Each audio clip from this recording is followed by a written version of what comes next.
जय श्री राम। ग्रहों का संयोग किसी भी जातक के जीवन में उसको सदैव कुछ ना कुछ देने में सक्षम है।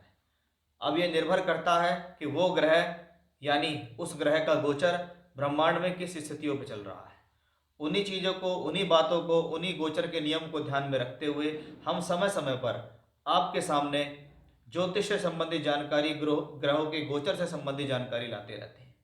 उसी विषय को ध्यान में रखकर मैं आज आपके सामने ऐसे 3 मुख्य ग्रहों के बारे में बात करने वाला हूं, जिनको देखकर मुझे लगता है कि ये तीनों ग्रह आने वाले समय में यानी फरवरी, मार्च और अप्रैल, इन 3 महीनों के अंदर कुछ ऐसा संयोग बनाएंगे जो कि शायद हर बार ऐसा नहीं होता।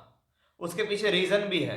कहीं आप सोचते हैं कि भाई ग्रहों का गोचर तो हर समय बदलता है, हर बार वही ग्रह उसी राशि में दोबारा आता भी है। कोई कोई ग्रह तो एक साल में 2 बार भी उस राशि में आता है, जैसे बुध या शुक्र के साथ ऐसा संभव है। सूर्य 1 महीने में एक राशि में रहता है, यानी 12 महीने के बाद उस राशि में आएगा। मंगल लगभग 1.5 साल के बाद उस राशि में आता है। गुरु 1 साल यानी 12 साल के बाद आता है। शनि 30 साल के बाद आते हैं। तो ये जो स्थितियां हैं आती तो जरूर हैं, लेकिन हर बार ऐसा नहीं होता। जैसे मेरा आज का जो वीडियो है स्पेशली मंगल, गुरु और शनि के बारे में। आप जानते हैं कि शनि कुंभ राशि में गोचर कर रहे हैं।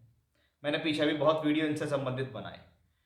शनि कर रहे हैं कुंभ राशि में गोचर, और शनि की दूसरी राशि कौन सी है? वो है मंगल की राशि, और मंगल उसके अंदर उच्च के हो रहे हैं। हर बार ऐसा नहीं होगा कि शनि कुंभ में होंगे और मंगल वहां उच्च के होकर चल रहे होंगे, और हर बार ऐसा भी नहीं होगा कि जो मंगल उच्च का होगा उसकी राशि में बृहस्पति का गोचर चल रहा होगा। यानी आप अगर आज के समय में देखें कि बृहस्पति मेष राशि में चल रहे हैं, मंगल उनको चौथी दृष्टि दे देंगे, शनि उनको तीसरी दृष्टि दे देंगे। यानी अगर देखें मंगल, गुरु और शनि, ये 3 प्लेनेट मिलकर एक साथ किसी न किसी भाव से संबंध बना रहे हैं, किसी भाव को दृष्टि दे रहे हैं, एक साथ उनका कोई दृष्टि संबंध बन रहा है, कहीं पर वो बैठे हैं। क्योंकि काल पुरुष के हिसाब से हम ग्रहों के गोचर को ज्यादा देखते हैं। काल पुरुष की कुंडली कौन सी होती है? मेष लगन की कुंडली। अब मेष में गुरु चल रहे हैं, कर्म भाव में उच्च के मंगल चल रहे हैं, और एकादश भाव में शनि चल रहे हैं। अब इन्हीं परिस्थितियों को ध्यान में रखते हुए कि मंगल हिम्मत, जोश और साहस का कारक है, गुरु धन का कारक है, भाग्य का कारक है, संतान, शिक्षा, विद्या, पदोन्नति, जीवन में तरक्की, और शनि क्या है? यश, मान सम्मान, कीर्ति, प्रसिद्धि, आपके कर्मों का कारक है शनि। आपकी प्रोफेशनल लाइफ को संभालने वाला ग्रह है शनि। तो जब ये 3 प्लेनेट, खास तौर पे मैं अधिकतर शनि गुरु की चर्चा करता हूं, लेकिन जब उसके साथ कोई अन्य ग्रह इन्वॉल्व हो जाता है तो उसको देखना जरूरी है कि भाई आखिर ये 3 ग्रह मिलकर एक साथ ऐसा क्यों चल रहे हैं। कुछ न कुछ तो ऐसी गति ग्रहों के अंदर सोची है कि शनि स्वराशि के और मंगल उसी की राशि में उच्च के हो गए, बृहस्पति मंगल की राशि में उच्च हो गए, यानी तीनों ग्रहों का कनेक्शन, और बाद में मंगल शनि का बृहस्पति को दृष्टि देना। यानी कुछ तो ग्रहों का बीच चल रहा है, कुछ तो जीवन में ऐसा होने वाला है जिसको हम कुछ कहते हैं कि कुछ बड़ा आपके जीवन में दे सकता है। अब ये तीन ग्रहों का चमत्कार आपके जीवन में कैसे दे सकता है 3 महीने में सफलता पार, यही मेरा आज का विषय है। इसी मुख्य विषय को मैं आज आपके सामने लेकर चल रहा हूं, और बहुत ही बारीकी से मैं आपको समझाऊंगा कि कब कौन सा ग्रह जीवन के किस कार्य क्षेत्र में आपको क्या दे सकता है। क्योंकि ये तीनों मुख्य ग्रह आपके जीवन के सभी मुख्य पहलुओं पर अधिकार रखने में सक्षम है, प्रभाव देने में सक्षम है। इसलिए इस वीडियो को अंत तक देखें, जिससे आपको पता चल सके कि मेरा इस वीडियो बनाने का जो तात्पर्य है, क्यों मैं इस वीडियो को बना रहा हूं, आखिर क्या है ऐसा खास है जिससे आपके जीवन के अंदर आपको कुछ ना कुछ नया और कुछ ना कुछ बेहतर मिलने में सक्षम है। उसी विषय के साथ हम आपके साथ जुड़े हैं। हमारा ये जो वीडियो है ये चंद्र राशि पर आधारित है, यानी आप अपनी राशि से यहाँ पर गोचर देखेंगे। खास तौर पर मंगल, गुरु और शनि के बारे में मैं बात कर रहा हूँ। अगर आपके पास अपनी कुंडली है और आपको मंगल, गुरु या शनि से संबंधित दशा, अंतर या प्रत्यंतर दशाएं चल रही हैं, तो आपके ऊपर ये प्रभाव और ज़्यादा हो जाता है। तो आइए विषय को आगे बढ़ाते हैं, देखते हैं ऐसा क्या है खास आने वाले 3 महीनों में, और क्यों ये 3 प्लेनेट बाकी सभी प्लेनेटों के ऊपर हावी होते दिखाई देते हैं। बात करते हैं आपकी राशि यानी मकर राशि के जातकों के लिए ये आने वाले 3 महीने में 3 मुख्य ग्रहों का गोचर कैसा है। सबसे पहले ज्योतिष की बहुत ही सरल और बहुत ही मोटी परिभाषा में मैं आपको यहाँ कुछ बताता हूँ कि भी 3 ग्रहों को हमने यहाँ लिया है। मंगल को लिया है, शनि को लिया है और गुरु को लिया है। अगर हम देखें तो मंगल, शनि और गुरु ये तीनों प्लेनेट आने वाले 3 महीने में आपके 8th हाउस को दृष्टि देते हैं। अब 8 ग्रह अष्टम भाव, जिसको हम अड़चन, दुविधा और परेशानी का भाव कहते हैं, लेकिन 8वें घर से अगर अच्छे रिजल्ट मिले तो शास्त्र कहता है कि अष्टम भाव से ऐसे ग्रहों का संबंध बनना चाहिए जो केंद्र के, त्रिकोण के, अच्छे भावों के मालिक हों, उच्च के ग्रह हों, तो ये अष्टम भाव अच्छे फल देता है। अब यहाँ उच्च का मंगल, मित्र राशि का बृहस्पति और स्व राशि का शनि 8वें घर को देता है। यानी 8वां घर क्या है?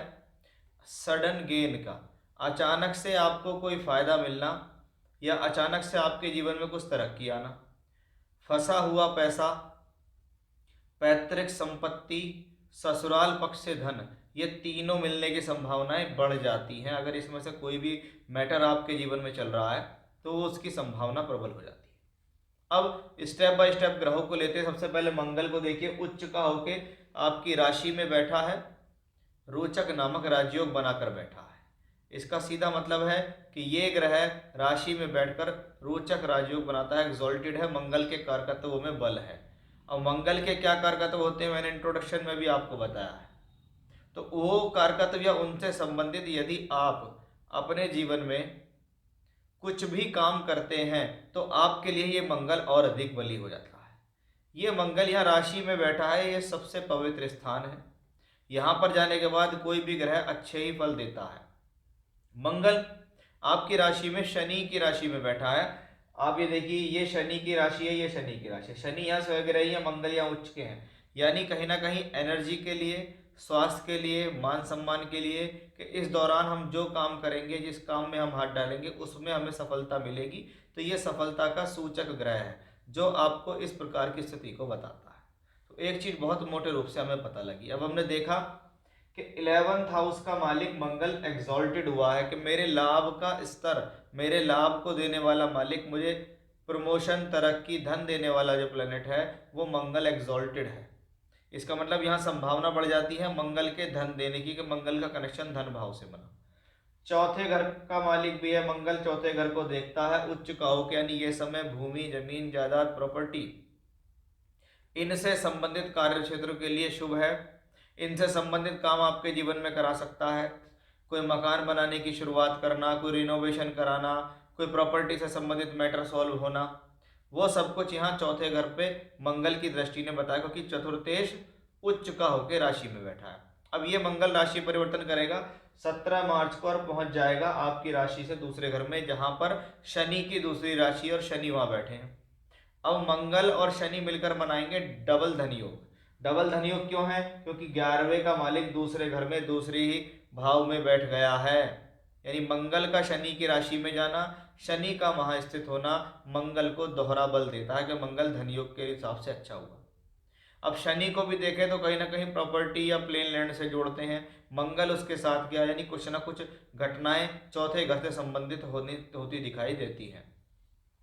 जब मंगल यहाँ होंगे तो यहाँ से बैठकर 5th हाउस को देखेंगे और यहाँ से बैठकर 8वीं दृष्टि से 9th हाउस को देखेंगे। यानी चौथी घर, यहाँ नवम भाव, पंचम भाव क्या है? विद्या, बुद्धि, शिक्षा। पंचम भाव क्या है? लक्ष्मी त्रिकोण। तो नवम भाव क्या है? भाग्य, धर्म, हायर एजुकेशन, दूर की यात्रा, लक्ष्मी त्रिकोण। अकेले मंगल ने धन भाव में बैठकर धन स्थान का स्वामी यानी 11वें का स्वामी होते हुए 2 लक्ष्मी त्रिकोण भावों से दृष्टि से संबंध बनाया। इसका मतलब मंगल इस पूरे 3 महीने के अंदर सबसे ज्यादा बली प्लेनेट निकला। तो वो चीज हमें यहाँ क्लियरली मंगल से दिखाई दी कि भैया ये मंगल आपके लिए बहुत कुछ मंगल करने के लिए आ रहा है। अब शनि को समझते हैं। राशि का मालिक है, राशि में मंगल था तो मैंने स्वास्थ्य के लिए अच्छा बताया। मैंने देखा राशि का मालिक दूसरे घर में चला है, इस दौरान अस्त भी होगा, थोड़ा सा स्ट्रगल बढ़ सकता है, लेकिन कोई बहुत बड़ी पीड़ा नहीं है। दूसरे घर में बैठा है, दूसरे घर में शनि बैठा है, और यहां से बैठ के शनि कहाँ देखता है? 11th हाउस को। यही शनि का ट्रांजिट चौथे घर पे, और चौथे घर में गुरु बैठा है, यानी और मंगल भी यहाँ है। इसका मतलब मंगल, गुरु और शनि ये तीनों मिलकर चौथे घर से संबंध बनाते हैं। मंगल, गुरु और शनि ये तीनों मिलकर 8th हाउस से संबंध बनाते हैं। अब ये शनि 2nd हाउस में अपनी ही राशि में है, वापस धन भाव को देखता है तो शनि धन योग बनाता है। मंगल का इसको सहयोग मिलता है, ये डबल धनी हो गया, यानी मंगल और शनि एक दूसरे के पूरक हैं। शनि की दो राशियां हैं, पहले मंगल ने शनि की एक राशि को बली किया, फिर मंगल ने दूसरा बली किया, तो ये दोनों कॉम्बिनेशन इस बात को दर्शाते हैं कि ये अपने आप में एक प्रबल कॉम्बिनेशन हुआ कि राशि का मालिक भी मजबूत, मंगल भी मजबूत।